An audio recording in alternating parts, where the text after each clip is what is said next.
내 영혼아 여호와를 송축하라. 내 속에 있는 것들아 다 그의 거룩한 이름을 송축하라. 하나님은 영이시니 예배하는 자가 영과 진리로 예배할지니라. 아멘. 오늘 우리에게 주신 하나님 말씀은 요한 1서 4장입니다. 요한 1서 4장 9절에서 16절입니다. 이제 이 성경 봉독할 때에 이 시간 여러분에게 주시는 하나님의 음성을 모두 다 들을 수 있기 바랍니다. 하나님의 사랑이 우리에게 이렇게 나타난 바 되었으니 하나님이 자기 독생자를 세상에 보내심은 그로 말미암아 우리를 살리려 하심이라. 사랑은 여기 있으니 우리가 하나님을 사랑한 것이 아니요 하나님이 우리를 사랑하사 우리 죄를 속하기 위하여 화목 제물로 그 아들을 보내셨음이라. 사랑하는 자들아, 하나님이 이같이 우리를 사랑하셨은즉 우리도 서로 사랑하는 것이 마땅하도다. 어느 때나 하나님을 본 사람이 없으되 만일 우리가 서로 사랑하면 하나님이 우리 안에 거하시고 그의 사랑이 우리 안에 온전히 이루어지느니라. 그의 성령을 우리에게 주심으로 우리가 그 안에 거하고 그가 우리 안에 거하는 줄을 아느니라. 아버지가 아들을 세상의 구주로 보내신 것을 우리가 보았고 또 증언하노니 누구든지 예수를 하나님의 아들이라 시인하면 하나님이 그의 안에 거하시고 그도 하나님 안에 거하느니라. 하나님이 우리를 사랑하시는 사랑을 우리가 알고 믿었노니 하나님이 사랑이시라. 사랑 안에 거하는 자는 하나님 안에 거하고 하나님도 그의 안에 거하시느니라. 아멘. 어려운 형편이었지만 부모는 아이를 위해 모든 노력을 다했습니다. 자신들에게도 꼭 해야 할 일이 있었지만 자식을 위해서 모든 것을 포기했습니다. 아이 뒤치다꺼리 하느라 어머니는 파출부 일을 했고 아버지는 막노동까지 했습니다. 그러나 아이는 늘 불평불만이었습니다. 어느 날 아이가 영 아닌 모습을 부모에게 보였습니다. 아버지가 아이를 불러서 약간 주의를 주었습니다. 그러자 아이가 못된 말을 합니다. 엄마 아빠가 나에게 해준 것이 무엇이 있나요? 언제 나를 사랑한 적이 있나요? 왜 나를 낳으셨어요? 제가 낳아달라고 했나요? 아이의 이 말에 부모는 할 말을 찾지 못했습니다. 아버지는 눈물이 도는 붉은 눈을 감추기 위해서 방 안으로 들어가셨고 어머니는 부엌에 들어가 하염없는 눈물을 흘렸습니다. 이스라엘이 이러했습니다. 끝끝내 하나님께 불순종했습니다. 날이 갈수록 죄를 더 지었습니다. 하나님께서 어쩔 수 없이 교육을 위해 고된 시간을 주셨습니다. 70년간 바벨론의 포로로 보내셨습니다. 이스라엘은 바벨론의 포로로 가서 어느 정도 반성하는 것 같았습니다. 그러나 70년 바벨론 포로 생활이 끝나 돌아오고 난 뒤 얼마 지나지 않아 다시 옛날로 돌아갔습니다. 겉모습은 어느 정도 회복한 것 같았지만 속모습은 오히려 더 악해졌습니다. 그러면서 하나님은 이제 우리를 버리셨다. 하나님은 우리를 더 이상 사랑하지 않으신다는 말을 공공연하게 떠들어댔습니다. 하나님께서 너무 속상하셔서 당신의 종 선지자를 보내셔서 말씀하셨습니다.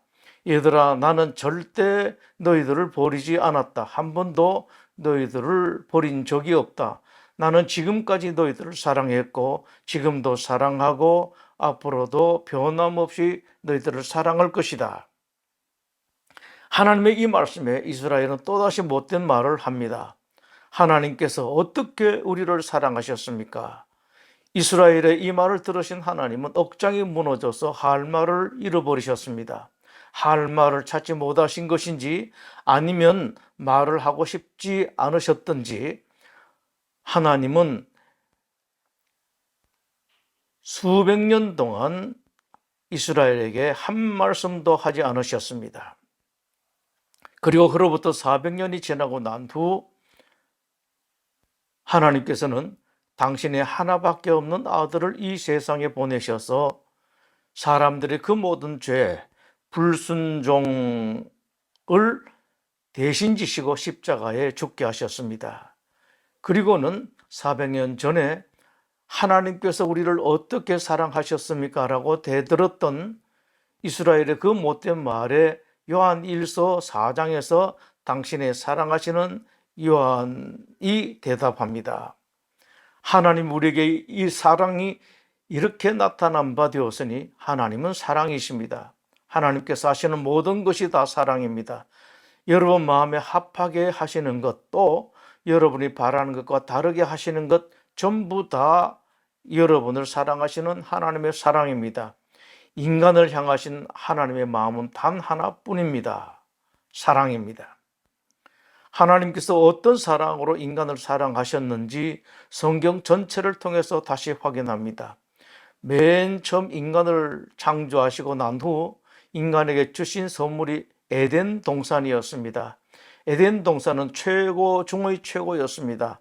하나도 부족한 것이 없이 모든 것을 다 갖춘 것이 바로 에덴 동산이었습니다. 이것을 하나님께서 인간에게 주셨습니다. 아담 하와가 그 에덴 동산을 누릴 자격이 없어서 쫓겨났지만 영원히 쫓아내신 것은 아니었습니다. 인간은 에덴 동산을 영원히 잃어버리지는 않았습니다. 누구든지 예수님을 나의 주님으로 모시기만 하면 다시 소유할 수 있고 그 에덴 동산에 들어갈 수 있습니다. 이처럼 하나님께서 인간을 사랑하실 때 그냥 대강 사랑하신 것이 아닙니다. 최고를 주시면서 사랑하셨습니다. 이것은 지금도 마찬가지입니다. 지금도 최고를 주십니다. 또 하나님께서 인간을 사랑하시는 사랑은 사람의 마음을 이해하시는 사랑입니다. 하나님께서 어느 날 소돔과 고모라 성을 멸망하시러 가는 길이었습니다. 아브라함에게 소돔과 고모라 성을 멸망하러 간다고 비치셨습니다. 소돔과 고모라에는 아브라함의 사랑하는 조카 롯이 있었습니다. 어떻게 하든 롯을 구하고 싶은 아브라함의 마음을 아셨기 때문입니다. 아니나 다를까 아브라함이 하나님을 붙들고 늘어집니다. 하나님, 의로운 사람을 악한 사람들과 함께 멸망시키려 하십니까? 그럴 리가 없다고 하나님께서 말씀하시자 아브라함이 계속 하나님을 붙들고 늘어집니다. 소돔과 고모라 성에 의인 50명이 있으면 멸망시키겠습니까? 45명이 있으면 어떻게 하시겠습니까? 여기서 끝나지 않고 버르장머리 없는 아이처럼 귀찮게 매달렸습니다. 40명, 30명, 20명, 10명 있으면 어떻게 하시겠습니까? 아브라함이 도를 넘었습니다만 하나님은 끝까지 아브라함의 말을 받아주셨습니다. 하나님께서 그렇게 하신 까닭은 아브라함의 마음을 이해하셨기 때문입니다. 어떻게 하든 간에 소돔과 고모라 성에 있는 조카 롯 그리고 그곳 사람들을 살리고 싶은 아브라함의 마음을 아셨습니다. 하나님은 좋은 마음은 물론 혹시라도 잘못 알거나 아닌 것까지도 이해하십니다. 예수님께서 태어나셨을 때입니다. 하나님께서 예수님의 아버지 요셉에게 헤롯이 어린아이들을 다 죽이려고 하니 빨리 피난 가라고 말씀하셨습니다. 요셉은 하나님께서 말씀하신 대로 이집트로 피난 갔습니다. 헤롯이 죽고 난 뒤 하나님은 다시 요셉에게 헤롯이 죽었기 때문에 이젠 도가라 가도 된다고 말씀하셨습니다. 그런데 요셉은 망설였습니다. 헤롯은 죽었지만 헤롯의 아들이 뒤를 이어 왕이 되었기 때문입니다. 요셉의 망설이는 마음, 두려워하는 그 마음도 하나님께서 이해하셨습니다. 하나님이 계심에도 불구하고 두려워하는 요셉의 그 마음까지 이해하신 것입니다. 그래서 갈릴리로 가라고 말씀하셨습니다. 지금도 마찬가지로 하나님은 사람들의 마음을 이해하십니다. 또 하나님의 사랑은 용서하시는 사랑입니다. 이스라엘은 하나님께 너무 불순종하고 날이 가면 갈수록 점점 더 죄를 지었습니다. 그러다 보니 이스라엘은 스스로 찔려 이런 자기들에게 하나님께서 귀를 기울이실 리가 없고 자신들의 간구를 들으실 리가 없다고 생각했습니다. 이것은 오늘날의 이스라엘인 그리스도인들도 마찬가지인 것 같습니다. 하나님께서는 그 마음을 아시고 말씀하십니다. 이스라엘아, 내가 이르기를 내 길은 여호와께 숨겨졌으며 내 송사는 내 하나님에게서 벗어난다 하느냐? 내가 아무리 잘못했고 불순종했다 하더라도 돌아와서 간구하고 호소하면 나는 그 간구와 호소를 외면할 수 없다고 말씀하십니다. 이스라엘은 수도 없이 하나님을 떠났습니다. 하나님께서 이사야 1장에서 이렇게 탄식하십니다. 하늘이여 들으라, 땅이여 귀를 기울이라. 여호와께서 말씀하시기를 내가 자식을 양육하였거늘 그들이 나를 거역하였도다. 소는 그 임자를 알고 나귀는 그 주인의 구유를 알건만은 이스라엘은 알지 못하고 나의 백성은 깨닫지 못하는도다. 핏덩이같이 버려진 아이를 불쌍히 여겨 입히고 먹이고 키워주셨는데 은혜를 하나도 알지 못하더라는 탄식입니다. 하나님을 아버지로 알지 못하고 하나님을 찾지도 않았습니다. 너무 속상하셨습니다. 그러나 하나님께서는 그렇게 속상하시면서도 끝까지 이스라엘을 버리거나 포기하지도 않고 잊어버리지도 않으셨습니다. 하나님께서 그것을 이렇게 말씀하십니다. 그러나 나의 종 이스라엘아, 내가 택한 야곱아, 나의 벗 아브라함의 자손아, 내가 땅 끝에서부터 너를 붙들며 땅 모퉁에서부터 너를 부르고 내게 이르기를 너는 나의 종이라, 내가 너를 택하고 싫어하여 버리지 아니하였다. 시온이 이르기를 여호와께서 나를 버리시며 주께서 나를 잊으셨다 하였거니와 여인이 어찌 그 젖먹는 자식을 잊겠으며 자기 태에서 난 아들을 긍휼히 여기지 않겠느냐. 그들은 혹시 잊을지라도 나는 너를 잊지 아니할 것이라. 너희들은 나를 잊어도 너희들은 나를 버려도 나는 절대로 너희를 잊을 리가 없고 버릴 리가 없다고 말씀하십니다. 하나님은 용서하시는 사랑으로 인간을 사랑하십니다. 버리지 않으시기만 하는 것이 아닙니다. 잊지 않지만 하는 하나님의 사랑이 아니십니다. 완전히 용서하십니다. 전혀 죄를 짓지 않은 사람인 것처럼 용서하십니다. 사람들은 내가 이런 죄를 지었는데, 내가 이런 잘못을 했는데 하나님께서 나를 받아주실까 생각하지만 돌아오기만 하면 아예 죄를 짓지 않은 사람처럼 받아주십니다. 이사야 1장에서 하나님께서 말씀하십니다. 오라 우리가 서로 변론하자. 너희의 죄가 주홍 같을지라도 눈과 같이 희어질 것이요 진홍같이 붉을지라도 양털같이 희게 되리라. 죄를 완전히 없이 해주겠다. 다 용서하겠다. 아예 기억도 하지 않겠다고 말씀하십니다. 집 나간 당자, 참으로 못된 자식입니다. 아버지가 돌아가실 때가 아직 멀었는데도 아버지가 돌아가실 때 받을 유산을 미리 달라고 하니 이것만 해도 얼마나 악한 일입니까? 뿐만 아니었습니다. 혹시라도 그런 돈을 제대로 썼으면 괜찮았겠지만 이런 자식이 잘할 리가 있겠습니까? 그 돈을 다 탕진했습니다. 굶어 죽을 지경이 되어 기댈 때는 아버지밖에 없으니 자식이 아니라 하인으로라도 받아 달라고 해야 되겠다고 생각하고 아버지 집에 돌아왔습니다. 그 아들이 아직 저 멀리 있을 때 이제는 잘 보이지도 않는 아버지가 자식을 금방 알아보고 뛰어갑니다. 아들은 아버지가 그렇게 뛰어나오실 줄 몰랐습니다. 하인으로 받아주시기만 해도 좋겠다고 생각했는데 아버지는 그렇지 않았습니다. 자식을 껴안고 손에 가락지를 끼워주고 좋은 옷을 입히고 살진 송아지를 잡아 잔치까지 벌여줍니다. 이것이 하나님의 사랑입니다. 돌아오기만 하면 하나님께서는 이렇게 받아주십니다. 그리고 하나님은 끝까지 주시는 사랑으로 사랑하십니다. 예수님께서 죽으실 때가 된 것을 아시고 죽으시기 바로 전날 상을 차려놓고 제자들을 모셨습니다. 떡을 떼어주시면서 내 살이다, 내 몸이다, 포도주를 부어주시면서 내 피다 라고 말씀하셨습니다. 이것저것 다 주시고 마지막에 당신 자신을 주신 것입니다. 성찬을 베풀고 난 뒤 예수님께서는 자리에서 일어나셔서 허리에 수건을 두르시고 대야에 물을 떠서 제자들의 발을 씻어 주셨습니다. 예수님은 끝까지 주셨습니다. 그 모든 것을 다 주신 하나님께서 그러나 마지막까지 해결하지 못하신 것 하나가 있었습니다. 인간의 죄, 죽을 수밖에 없는 죄입니다. 이것은 다른 것으로는 해결되지 않습니다. 이것은 누군가가 책임져야 합니다. 이 책임을 하나님은 당신의 아들 예수님께서 대신 지고 십자가에 죽게 하셨습니다. 예수님께서 인자가 온 것은 자기 목숨을 많은 사람의 대속물로 주려 함이니라라고 말씀하셨습니다.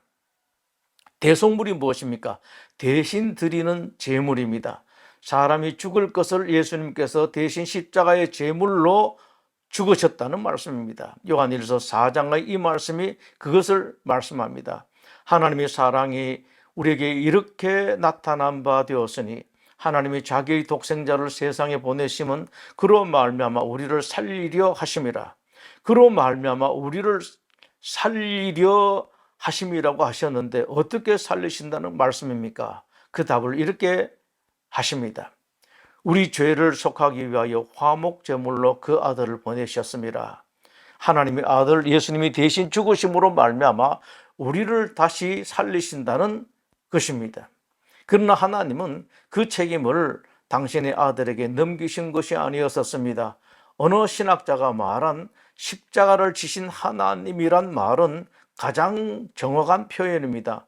하나님 당신이 친히 그 책임을 지셨습니다.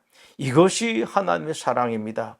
여러분을 이 세상에 태어나게 하시고 여러분을 예수님을 믿게 하시고 예배로 부르시는 까닭은 하나님께서 영광을 받기 위해서가 아니라 여러분을 사랑하기 위해서입니다. 여러분을 사랑하기 위해서 예수를 믿도록 하셨습니다. 사랑하기 위해서 여러분을 이 세상에 태어나게 하셨습니다. 이제 우리가 할 일이 남아 있습니다. 이런 사랑을 받기만 하고 그냥 끝내고 말겠습니까? 사해를 보십시오. 사해는 갈릴리 호수에서 요단강을 통해서 내려온 그 물을 수없이 받고 하나도 내보내지 않습니다. 하나도 내보내지 않고 다 차지하고 다 누릴 것 같지만 그러나 사해는 죽은 바다입니다. 자기도 죽고 다른 생물도 살리지 못합니다. 인생이 그렇습니다. 내가 사랑을 받으면서 내가 받은 그것으로 끝나면 나도 살지 못하고 다른 사람도 살리지 못합니다. 그렇다면 어떻게 살아야 할까요? 하나님께서 답을 주십니다. 하나님이 이같이 우리를 사랑하셨은즉 우리도 서로 사랑하는 것이 마땅하도다. 만약 여러분이 그 사랑을 받으신 사람이라면 또 앞으로 계속 그 사랑을 받을 사람이라면 그런 사랑을 여러분도 하십시오. 그런데 사랑한다고 할 때 조심할 것이 있습니다. 내 방식으로 내가 생각하는 대로 사랑하는 것이 아니라 하나님께서 여러분을, 예수님께서 여러분을 사랑하는 것처럼 여러분도 사랑하십시오. 아내를 그런 사랑으로 사랑하시고 남편을 그런 사랑으로 사랑하십시오. 이웃에게도 그런 사랑으로 사랑하십시오. 늘 상대방의 입장에서 그 사람의 마음을 이해하는 긍휼이 있는 사랑을 하십시오. 긍휼히 여기는 자는 복이 있나니 저희가 긍휼히 여김을 받을 것이요. 그리고 용서하십시오. 한 번, 두 번이 아니라 끝까지 용서하십시오. 예수님께서 7번을 70번까지도 용서하라고 말씀하셨습니다. 예수께서 이르시되 내게 이르노니 7번뿐 아니라 7번을 70번까지도 용서할지니라. 이런 용서를 하시고 이런 이해를 하십시오. 호소에 답하십시오. 부탁하면 답을 하십시오. 입술로 호소하든지 가슴으로 호소했든지 눈으로 호소하든지 간에 여러분에게 딱한 사정을 절박하게 호소하면 답을 하십시오. 예수님께서 말씀하셨습니다. 내게 구하는 자에게 주며 내게 꾸고자 하는 자에게 거절하지 말라. 주십시오. 하나님께서 여러분에게 주신 것처럼 여러분도 주십시오. 시시한 것 주지 마시고 최고의 것으로 주십시오. 여러분의 것을 주십시오. 예수님의 제자들이 모인 사람들이 한참을 먹지 못한 것을 알고 예수님께 선생님 이 사람들 보내서 뭐 좀 사 먹게 해야 할 것 같습니다 라고 말했을 때 예수님께서 말씀하셨습니다. 너희들이 먹을 것을 주라. 잊어버리지 마십시오. 기억하십시오. 사랑하는 사람들, 불쌍한 사람들, 딱한 사람들, 병든 사람들을 관심을 가지고 잊어버리지 마시고 늘 챙겨주십시오. 하나님께서 여러분에게 그렇게 하셨습니다. 너희의 하나님 여호와는 신 가운데 신이시며 주 가운데 주시오 크고 능하시며 두려우신 하나님시라. 과와 과부를 위하여 정의를 행하시며 나그네를 사랑하여 그에게 떡과 옷을 주시나니 너희는 나그네를 사랑하라. 전에 너희도 애굽 땅에서 나그네 되었음이니라. 요한 1서 4장은 말씀하십니다.